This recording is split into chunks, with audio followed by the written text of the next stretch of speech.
فإن زللتم من بعد ما جاءتكم البينات فاعلموا أن الله عزيز حكيم. هل ينظرون إلا أن يأتيهم الله في ظلل من الغمام والملائكة وقضي الأمر وإلى الله ترجع الأمور. سل بني إسرائيل كم آتيناهم من آية بينة ومن يبدل نعمة الله من بعد ما جاءته فإن الله شديد العقاب.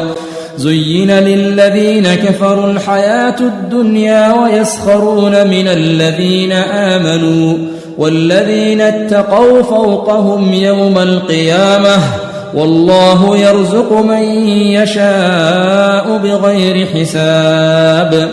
كان الناس أمة واحدة فبعث الله النبيين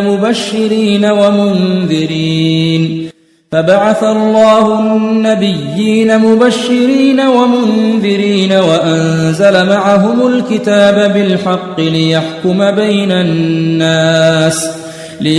بين الناس فيما اختلفوا فيه وما اختلف فيه إلا الذين أوتوه من بعد ما جاءتهم البينات بغيا بينهم فهدى الله الذين آمنوا لما اختلفوا فيه من الحق بإذنه والله يهدي من يشاء إلى صراط مستقيم.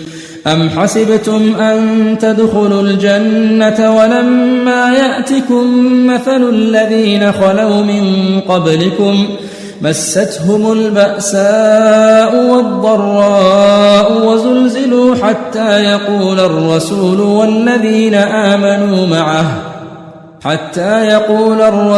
والذين آمنوا معه متى نصر الله ألا إن نصر الله قريب.